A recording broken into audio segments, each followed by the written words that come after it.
Flipping heck, it's been a busy old summer for me, but the repairs keep going. This time I've got a Digitech Polara reverb pedal. I believe this the guts of this pedal are essentially the same as a hardwire pedal that they made. They made a series of pedals called hardwire that were quite heavy duty, and I think it uses the same chip in effect. No pun intended. This uses, I believe, a Lexicon chip, because Digitech are owned by the Harman Group, or they were at the time, as are Lexicon. So Lexicon's intellectual property and their development of their chips got used in some guitar pedals that Digitech and Dodd branded, because they're all part of the same group. I picked this up cheap because it's faulty. I've got this hooked up to my audio monitor here. I've got a little Casio here just to make a signal, just so I can test pedals with, and when I turn it on, that's what it does. And if the tails switch is on, and I'll notice the switch is also twisted, yeah, it just does that. Now interestingly, let's just turn that down a little bit. On some different settings, because this little control here is switched, I do get slight differences in the sound. So it's as if it's not doing it now at all. It seems only that modulation one works. Earlier on I was getting different noises. One thing I have noticed, if I just sort of get it to do that again, is the actual analog controls. So we've got a decay control there that's definitely functioning somewhere. A liveness control, or liveliness control, sorry, which is really just a tone control. That functions. And the level control, which is just a wet mix control, all function. So to hazard a guess, I think this has likely got a microcontroller that's reading on its analog inputs the controls, and that side of it's functioning.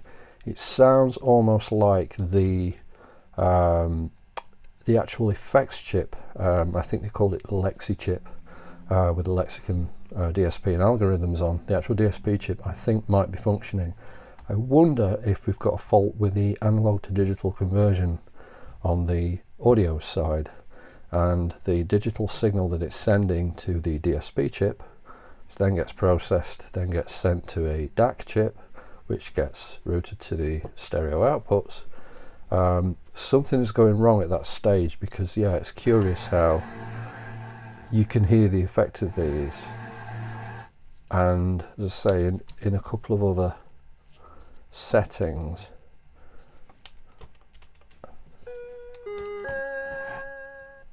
I was getting it to work a little bit earlier,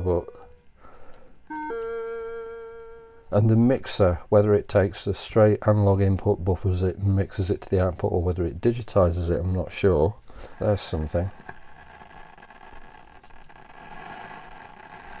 And again, that control is having effect.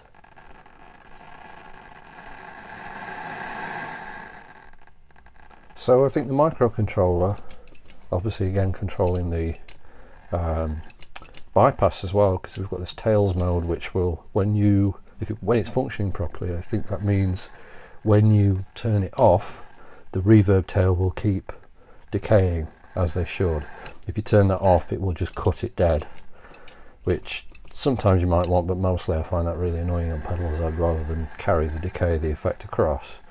But it's nice it's got that switch there. It's just a bit of a concern that I think that switch should be sideways, and it's kind of half crooked diagonal, and yeah, this missing screw. So it looks like all our screws are hex head. So let's get a screwdriver set and a bit that fits. It's quite heavy. It feels quite well made. I don't believe you can put a battery in these, because the current drawer that I'd noticed, yeah, there's nowhere for a battery. The current drawer is measured on there about 110 milliamps and 9 volts, so that's pretty high for a battery device. AKM chip there, so that's a AKM, probably a combined codec. So I think we need to loosen these. Yeah, there are nuts underneath the knobs, matron.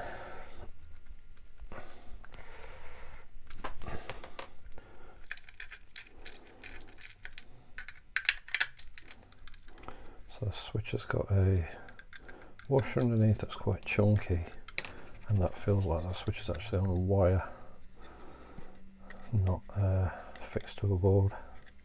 Alright, no, it is actually fixed to the board. Well. So yeah, there is our Harman chip, audio DNA chip, which is the DSP, and that will be the Lexicon technology. Oh, interesting. Okay, so there are actually two rows of pots that are on little connectors there. We've got part numbers. Oh yeah, it says level. Oh, it tells you, yeah, level type, liveliness decay. So we've got 201 at the top and 302 at the bottom. So to get to the board underneath, they just pull straight out. So okay, that's quite cool.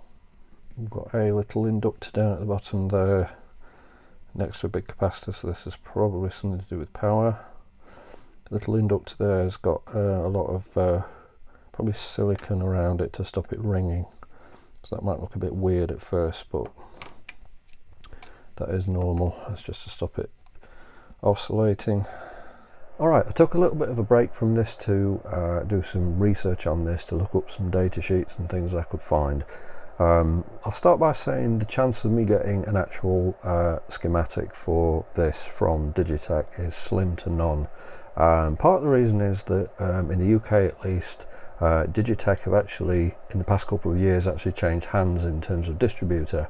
They're now owned by the Cortec company that make Cork guitars, so they're now owned by a Korean company. Previously they were part of the Harman group, which has got JBL, Lexicon, Crown, quite a few big brands, and AKG is another one, and the Harman group was acquired by Samsung a few years ago. So this being a product developer around about 2014, I believe, it would be a legacy product now, and not only do the current owners of Digitech have a policy of not giving out schematics as it says on their website, but also because it's a legacy product made under a company that don't own it anymore, I'd imagine no one would really want to talk to me.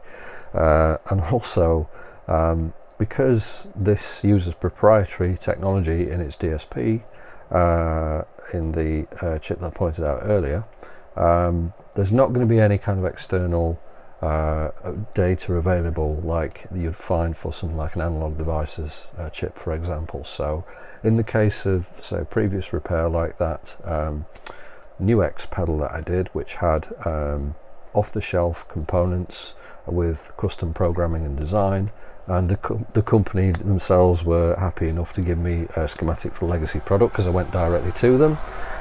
In this case, I just think that's just going to be a dead end. So what I've been trying to do is, excuse the train going by outside, the window's open. What I've been trying to do with this is not reverse engineer it as such, but just kind of try and probe around, look up data sheets of chips that are standard parts, like the audio codec, the op amps, the SD RAM and the flash ROM chip, and just see what I could glean from those, go around it, measure a few voltages, trace a couple of bits out, and just try and work out roughly what's going on with the way this pedal works. So on this side we've got an AKM audio DAC and it's a combined DAC and ADC. This is an AKM 4556, and we've also got an ISSI SD RAM chip here. This is, if I remember right, an 8 megabyte SD RAM chip.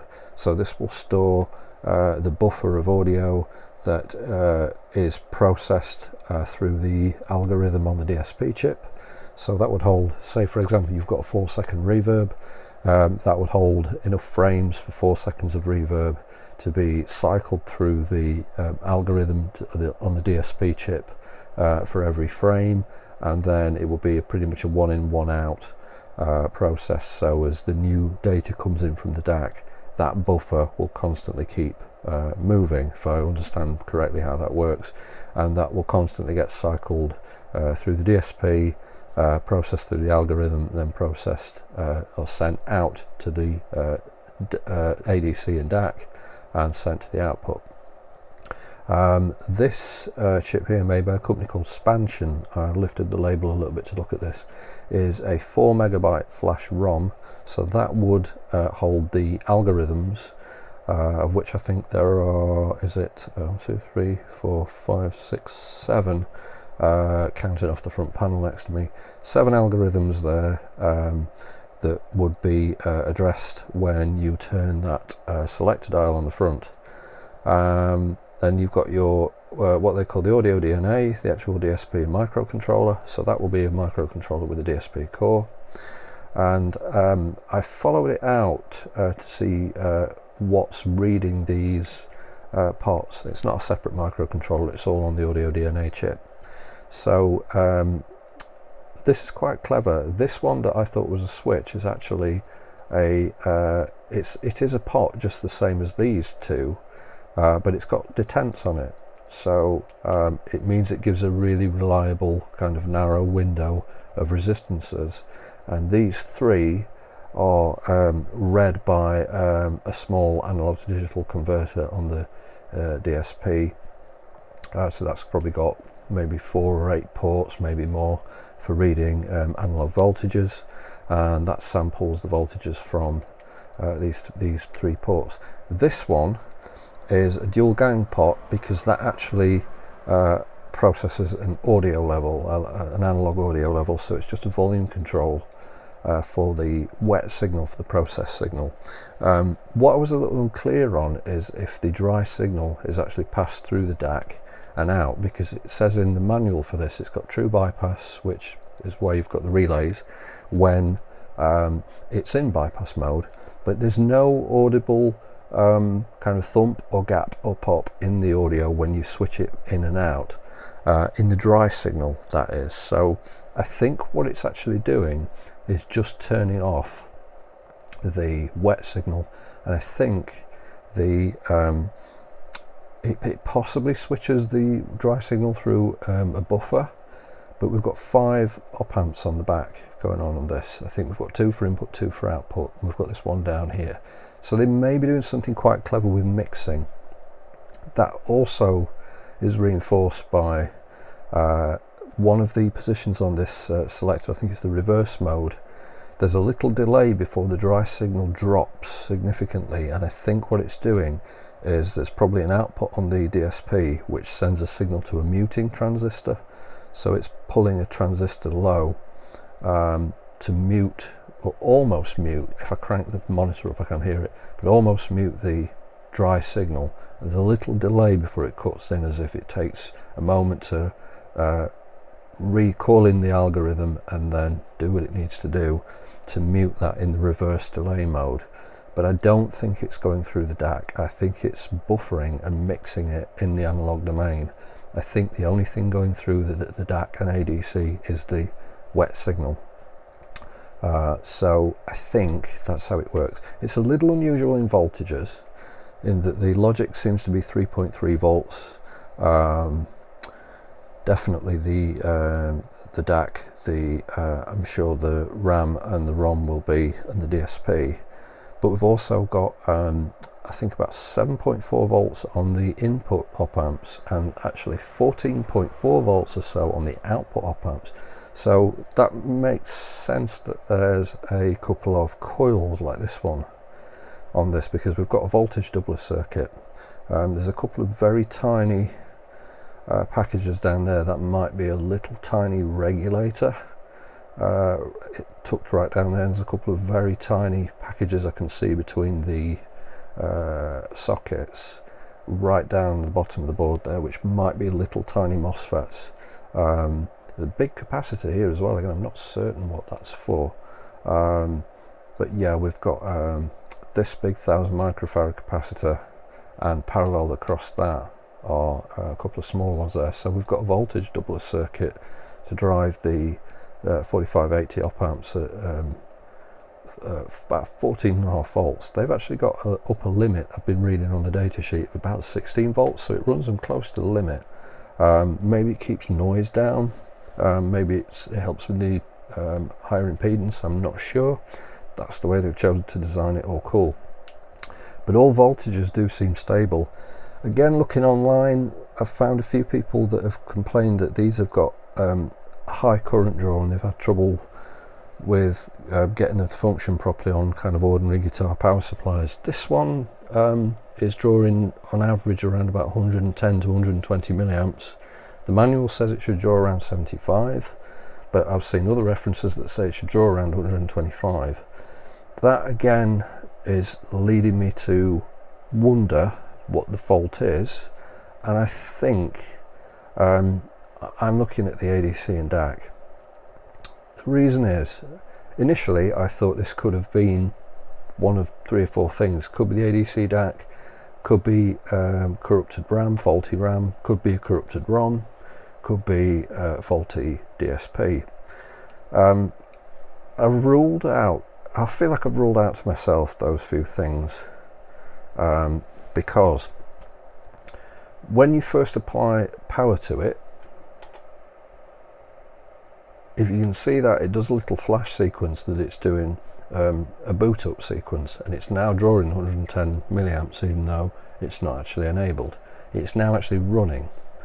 I think this will do a boot check, and it's going through a boot up sequence. If this had a corrupted ROM or RAM addressing fault or a faulty DSP, I don't think it would boot. I don't think it would do anything. And it's definitely doing that, and it does function. If I put a strong enough signal through it, I can tell tonal differences where we're turning controls, and again these are being read by the DSP to create a digital change, so that it is operating.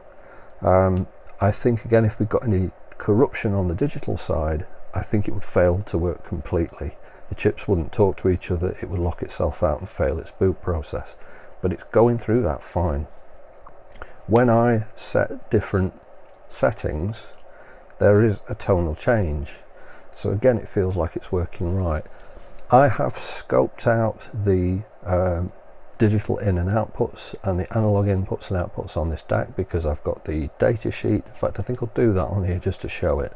And everything looks okay, but I'm wondering if the DAC has been damaged somehow, and either on the ADC or the DAC side, on its kind of analog stage of mapping the voltages, something has gone wrong, because it's acting as if some of the bits are missing on the conversion stage, and we're just getting kind of spikes coming through, but we've not got the proper voltage leveling going on. So it makes me wonder if that's faulty. Annoyingly, they're a discontinued part. They've got good reason for discontinuing them. In 2020 their factory apparently burnt down. Oh dear. So a lot of these pedals and instruments that use these AKM DACs had to switch to other things. I can find them from sort of AliExpress for about 9 or 10 quid, but potentially I don't need to do that because I might have looked out. This is a scrap board from a TC Electronic pedal that they wouldn't give me a schematic for at all, so I was absolutely befuddled by this, because it's got test points all over it, and without knowing what those test points are supposed to show you with the relevant data, there's nothing I could do about it. It was bought broken, so I didn't pay a lot for it, but it was a dead end because TC Electronic were completely unhelpful. But curiously, it's got exactly the same AKM DAC ADC chip, so it's going to cost me nothing but the time and effort to take that one off, put it on there and see if it makes any difference. It's just the conclusion I've come to, again without a schematic, but just taking a couple of days just to go through this as much as I could, read up on a lot of the chips and bits and bobs that are there, think about how this works, check for any faults, kind of obvious things on passive components, try flexing the board and whatnot to see if there's any bad joints or anything, look at it with a loop for any solder whiskers or anything. I've tried cleaning it, it's made no difference. I think we definitely got a bad chip somewhere, and I think it's the stack. So let's just do a little probe to show the signals, and then I think the next thing I'll come to will be to attempt to swap the chip and see if it makes any difference. Without the schematics and whatnot of the actual pedal itself, it's about the most I can do, just sort of swap chips. I can get these RAM chips for about a couple of pounds, but again, I'm not convinced it's the RAM chip. I actually think that's working fine, because like I said, I think the whole thing would not boot if the RAM, ROM or DSP were unhappy. I think they're fully functioning. I think our problem is the audio conversion stage, so we'll look at this. But let's switch to the scope and just see what we can see. Okay, so I printed off just a few sheets of the codec, the AD DAC chip, and just gives us a little description at the front of the modes, and then the important bits that I want, page 4 and 5, the pinout, and the description of all the pins. So we use that for our reference. Now, this is not easy to do on this board because it's a TS SOC chip, so the pitch of the pins is very small.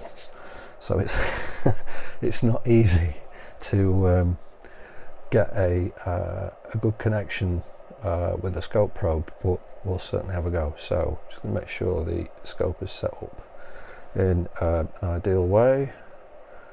So conveniently, these boards have got ground ties at the side, so you can clip the ground point of the clip of the probe straight on there. So so that's pin 1 in this top corner.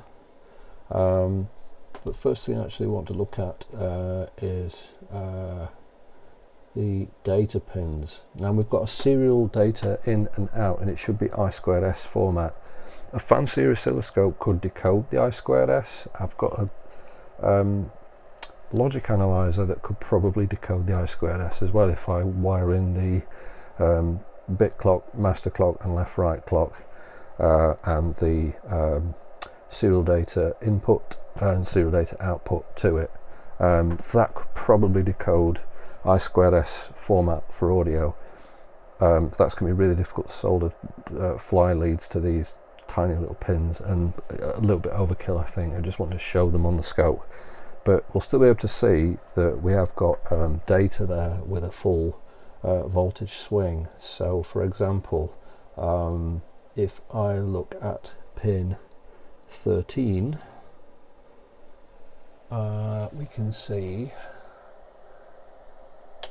that we've got data there going in with a full 3 volts swing. So let's actually just switch that down to, there we go, it's even better. Yeah, with a full 3 volts swing on there. So that's functioning, we've got no issue there. If I put some audio through, let's pop on my amp.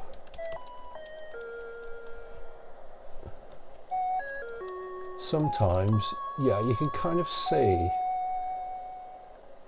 when audio's coming in. Sometimes you can see shifts in the data, and that input pin will actually be from the DSP. So if I go to the output pin, which is pin 8, so it's the same one up from the bottom but on the opposite side. Again, I think when I play that I can see data. There seems to be more gaps in the data when it's quiet, and if I make a row on my Casio, hopefully you can kind of see there it fills up a little bit. So in terms of digital data stream, we've got again the full swing on that. All looks correct. It's not squashed or any trouble like that, like the new X pedal had when I changed the DSP on that. Nothing's squashing out the signal, so that is working. If I go to the top pins where the input is, we can see, if I have to zoom out, we can see our audio signal. It's only a little signal, but it's there, so we know our input is coming in healthy. And if we look at our output signal, we can just see the pops and crackles, so that will be what's being fed back from the DSP. I can hear pops and crackles coming back from that, and if I zoom right out, we might even see them. I'm not sure, possibly not, but yeah, I see no sort of ugly signal there. It looks exactly as it should.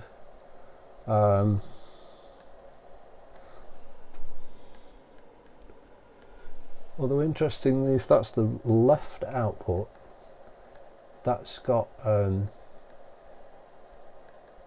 quite an offset on it, hasn't it? You notice that's the left, no, sorry, that's right output. You look at the offset, it's only about 0.7 volts or so. The right output has got a full scale DC shift on it, so that's actually got the full sort of 3 volts, 2.5, 3 volts, which is a little bit weird. I wonder if that goes away if I click the button.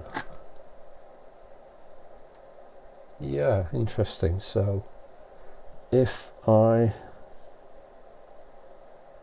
click the button to turn it off, I mean, it does stay on, but notice the offset is different. Click it back on, it just goes full scale on that right channel. So is that an indicator?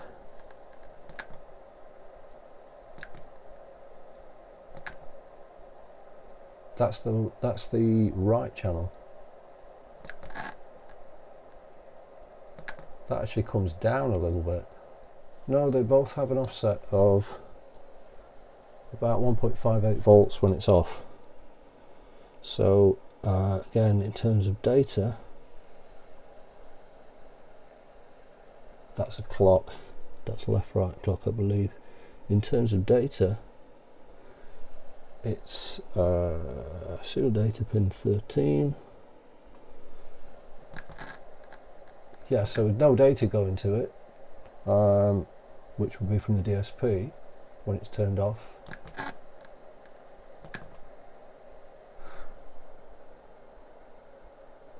We've got an even offset, but that right channel drops down when it's on, and the left channel just locks up. So I think what I'm going to do is try removal of this DAC chip at this point. And something else I also forgot to just point out on here, there's also on this model of this DAC, there are 4 control lines at the bottom, and I checked on the thing and they're all actually pulled high, and that means that going to one of the pages at the back of the manual, it says that if they're all high, it's in master mode with an I2S data format, because you can use these to select whether it's master or synchronized to another one, and you can actually change the data format between something I can't remember and I2S, so you can configure it with these 4 addressing lines. There's also where is it, pull down, which you can use as a reset, so you can pulse that, and I think that's okay. because we're obviously seeing data go in and out, so we've not got an issue where it's stuck in reset or anything like that. You've got de-emphasis control as well if you use de-emphasis in the circuit to get more resolution at the treble end, which I doubt this does, but you can control de-emphasis modes with pulling those pins high or low. So I think that is all fine. There should be nothing that's changed there. And it is a single rail, of course, so it's powered from 3.3 volts, so VSS is our ground, VA is our analog supply, which is reference to the analog reference, which is again 3.3 volts, VD is our digital supply, which again is 3.3 volts. So yeah, enough of that, let's get the hot air on. This has all been masked off. Got to be careful here because there's a couple of capacitors right next to it, a couple of little bits underneath. We'll try not to lose those. I'll also try my best not to get nothing but back of my head in shot, but no promises on that because I'm notorious for doing that with the overhead camera. So let's crank up the air a little bit. Got this set to 380 degrees. Like tweezers. Already I can see the focus is going crazy on the camera. I'm not sure why, but let's see if I can get in on this chip.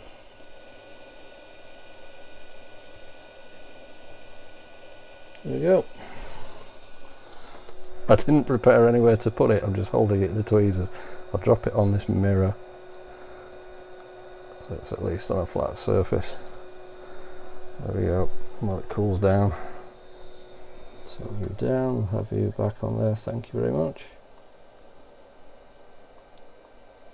Let's get some more flux where those pins were.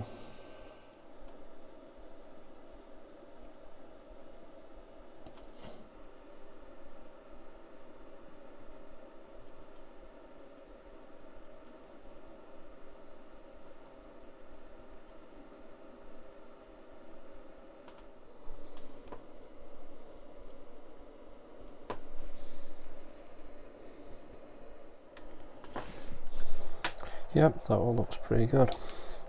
So I'm curious to know, I think the spec sheet for the chip, which page it was on, it may not be on the one I printed. Yes it does. So the spec sheet on the chip says that the power supply current should be around 27.5 milliamps. I'm wondering if one of the outputs was looking like it was latching up on that, then was it causing excess current draw? I'm curious what it would do. Let's make sure it's all cooled. I'm curious what difference that would make in current draw if I power it on now. Not masses, we've got up to about 90 milliamps there, and of course I can't see the light to see if it's posting, if it's booting correctly. Let's see what blink code we get.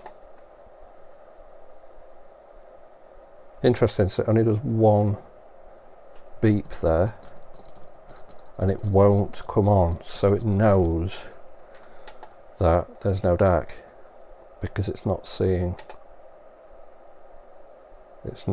data come back.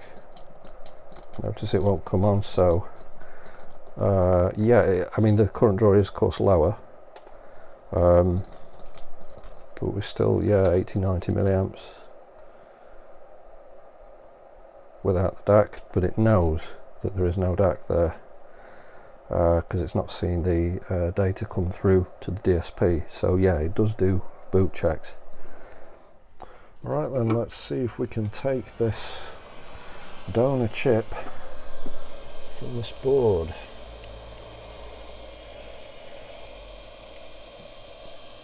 Try and get this tape to stick down a little bit.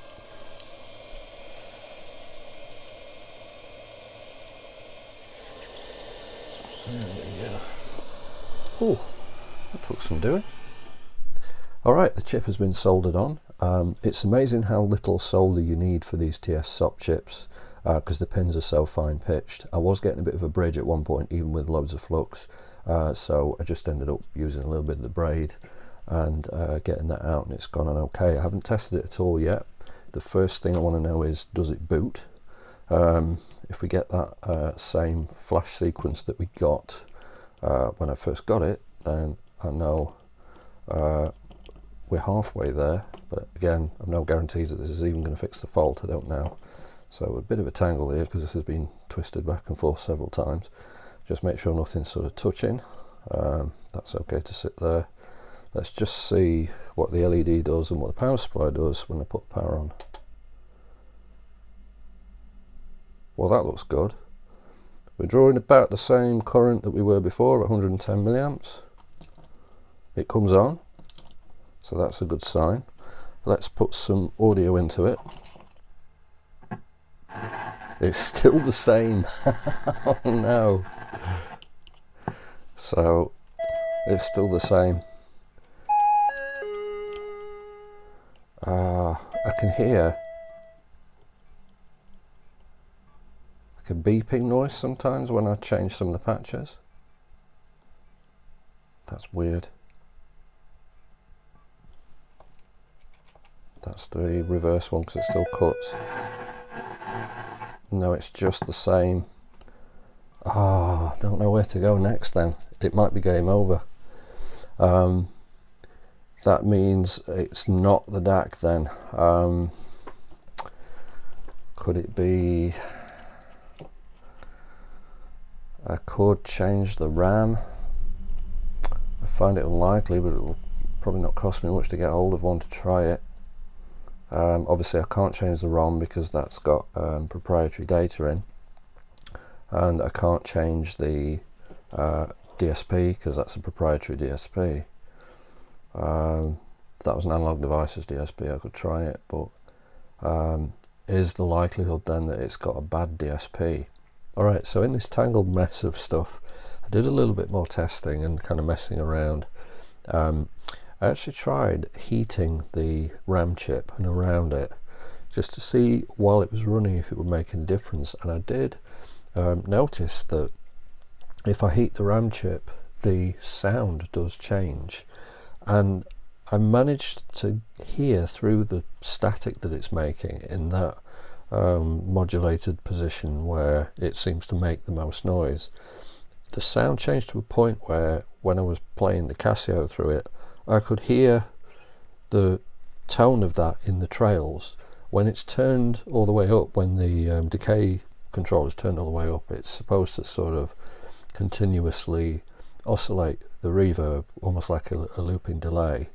I think they call it the halo or something like that. In fact, there is a setting actually called halo, but it does this kind of ambient, never-ending kind of infinite drone.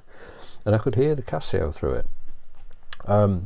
So, as I've said, £4 for a RAM chip. I've ordered one. I'm not 100% convinced that is the issue, but just seems a little bit too strange. And I suppose the DSP, I guess, is just it may do a checksum on the ROM when it boots up, but I suppose there's nothing to say that it verifies the frames of data as audio. There's nothing to say that it verifies them in any way. It probably just takes whatever the audio is coming back out. So maybe it is corrupting in the RAM and the DSP and the ROM are all working fully, but what's going through there is just corrupted. So we'll wait for the RAM to come in. Like this train is coming in behind me. This is typical. There's been no trains go past for like 20 minutes. As soon as I start filming with my window open, the train goes by. Anyway, I've ordered a RAM chip for £4. It was their last one in stock, so I thought, hey, let's go for broke. We'll take that RAM chip off when the new one comes in, swap them over, see if it makes a blind bit of difference. You never know. It would be really cool if it does. If it doesn't, then we've got nearly an hour long video of me just rambling about digital pedals, but not fixing one. Alright, the time has come, the chip has come. The one I've got here, the one I've ordered, was the cheapest one I could find. It's also in the UK, which is good, so I know it's genuine because I know the supplier it's come from. It's the 70Li suffix on there. The reason being, I've looked this up, the I version is the industrial version, which means it's got a wider temperature range capability. So if you wanted to use this pedal in the Arctic Circle or on the surface of the sun, that would be the one to go for. But other than that, they should be identical. So as I said before, I don't know that this is going to fix it for certain. Bring it up a bit. But we're going to have a go, aren't we, for £4. So I've got it masked off. I've taken off that button assembly. If you just undo the clips there, it just pulls off and there's just a tactile switch underneath. Taken off these boards with the pots on just so I can lay it on something. This roller tape was perfect. So let's see what we can do with getting this chip off.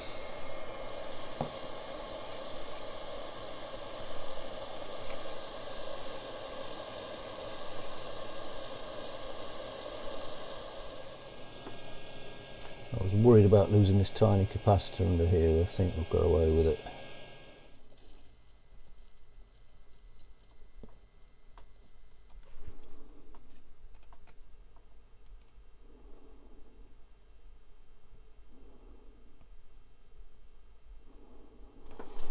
Uh-oh.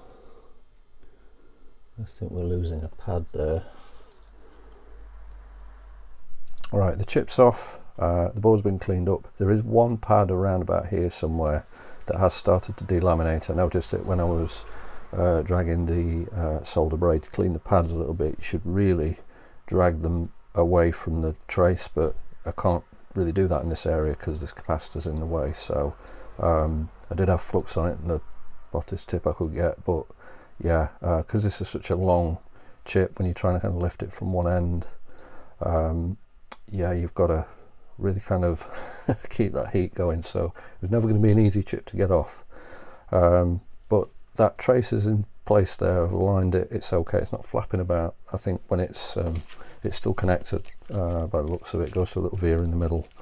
I've had a good look with the loop and everything, and the light, made sure there's no solder whiskers or anything, and I think it will be all right. There's still some little bits of solder on there, but I don't really want to keep digging in with the braid because I think it's just going to make it worse. So I'm just holding on to the ground point on my scope with one hand here, because this is a RAM chip, it'll be susceptible to static. So that is the correct way, yes, because the dots in the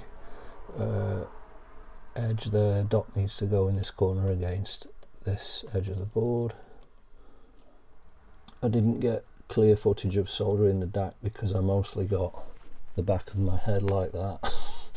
I don't know if this will be any easier. Fully aware I'm sat next to a close-up camera that I could put on and pull in.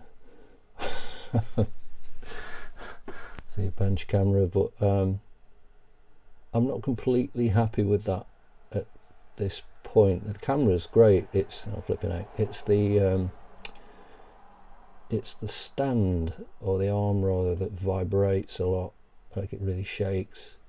It's only a cheap arm really that comes with it, but in all honesty, kind of looking around, I haven't really found anything that I could imagine would be any better in that regard. Like, they're really designed for microphones, so if you get a little bit of shaking on them, you know, for a gaming microphone or whatever, it's not really critical. But obviously for a camera you need it to be steady, but I also need it to have the reach at the same time. Right, I'm between pins there, I'm not aligned. That's better. Let's try and get this. The pin width on this is not much. It's quite a lot less than like the DAC chip, for example. So not only have you got to get them aligned with the pads within the pitch, but you've also got to get it kind of balanced on each side, so there's enough to, if there's enough room to solder it.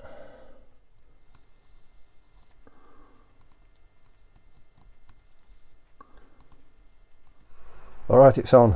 I've not cleaned up or anything yet. I'm going to test before I clean it.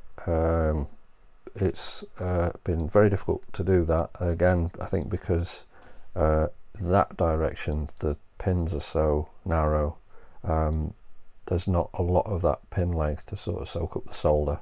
So it was bridges galore, even with flux, and I had to go in with some very fine braid.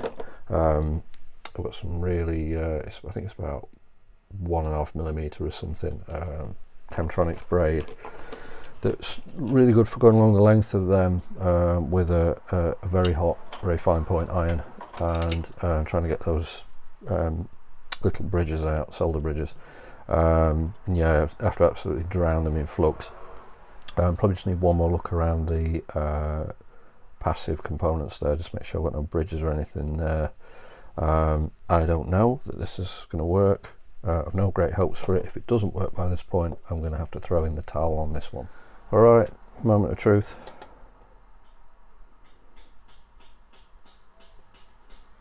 One little flash.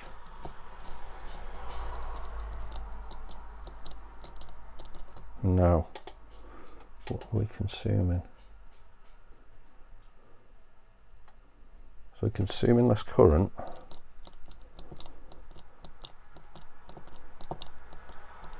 It's not lighting up. Oh. Just double check we've got nothing.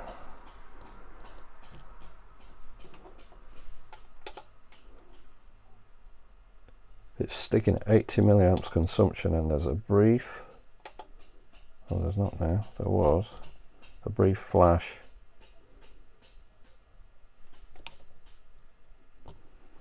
$70 to 80 milliamps. So the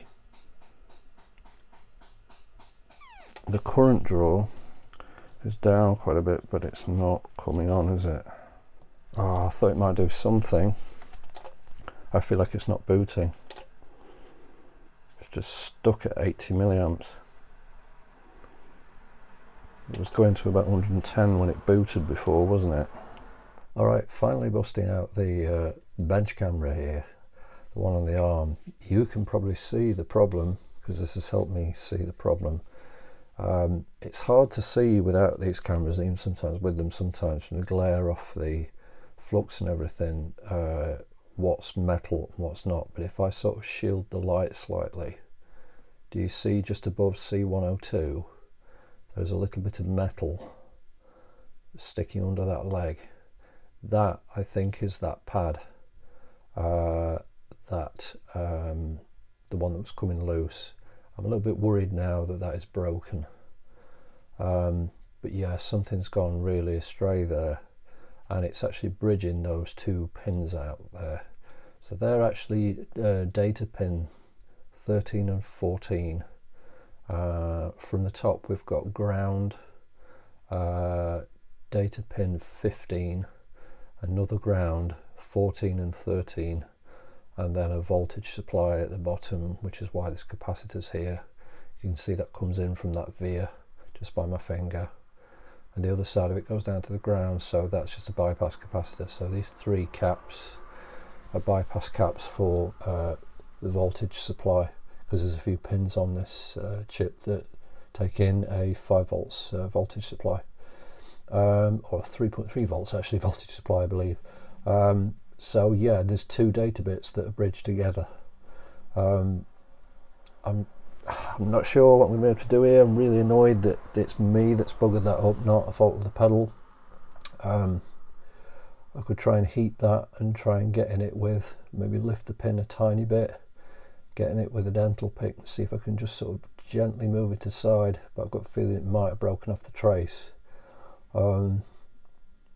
I haven't really got anything to lose, have I? I'm just going to have to try and get in there, see if I can do something with it. But yeah, actually confirming it on the meter, if I go in with the probes on those two pins, if I can get one from the bottom and one from the top, perhaps, bearing in mind it's smothered in flux. That's those two, isn't it? That's it.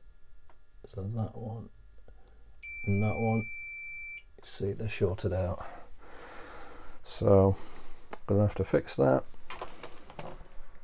Oh, look at that, you can actually see it's just flopping. It's got to be soldered on that side, but it's completely loose, isn't it? I wonder if it has broken off and which one it belongs to. Does it belong to this pin or this pin? Oh, that's sad. I think it's come from pin 4, so I'm not seeing a pad under that. So I think it's crept out.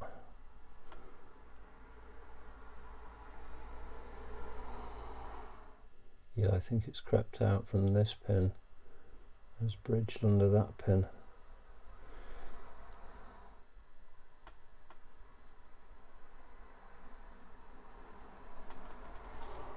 Have we just done it? The pedal's drawing the same current, but it's still not booting. Still reading a short somewhere.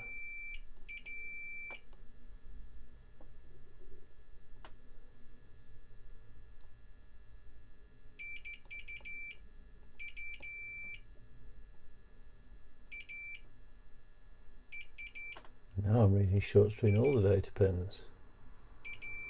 Uh-oh. Why am I measuring a short now between power and ground? Okay, I managed to get some solder bridges out from right underneath the chip. Again, tipping it up and looking through the camera, I could see I've got it to boot and it's drawing the same current as it was before, 110 milliamps. It's different, but it's not better. The dry signal still works. And again, I've gone around with a fine point and sort of soldered some of these pins. I should have done more of this under the camera really, so that I could see it a bit better. Like I said, the problem with this is it wobbles. I really wish I could make it more stable. But either way, yeah. We've just got this crazy crackling noise going on, but it isn't better. Now, if I change the type,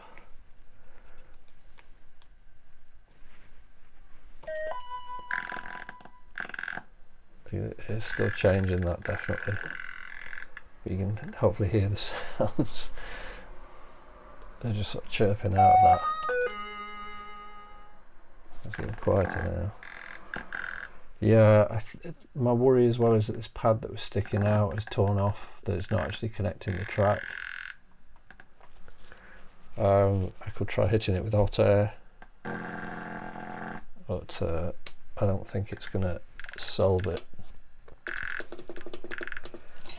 Just see what it does.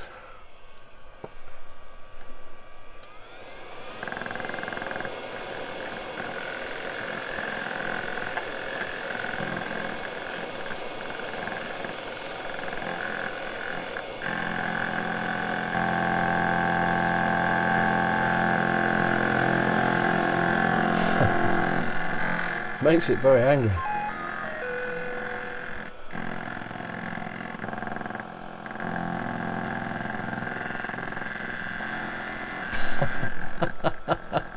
It makes it angry.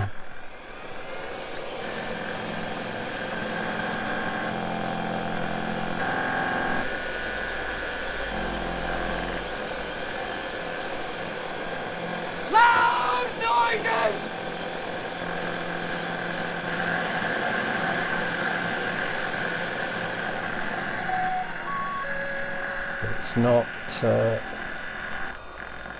It's not quite solving it, is it?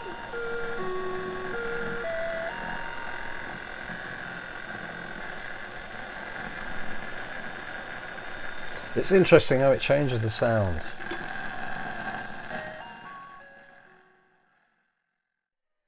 So I think you can see by everything on the bench here, I've had a pretty good go at it. We've changed 2 chips, but I'm going to have to throw in the towel on this. Without having the schematic to go over the DSP pins, it's difficult to know. I mean, I can map out the memory pins on the chip, but I'm not certain that those connections through the vias underneath, because you can see when I look back at the footage where I removed the chip, I can see from each side of the chip the 8 data lines that go down to those vias that go to the DSP on the other side. But without knowing what they're going to on the DSP, I can't be certain that everything's all right.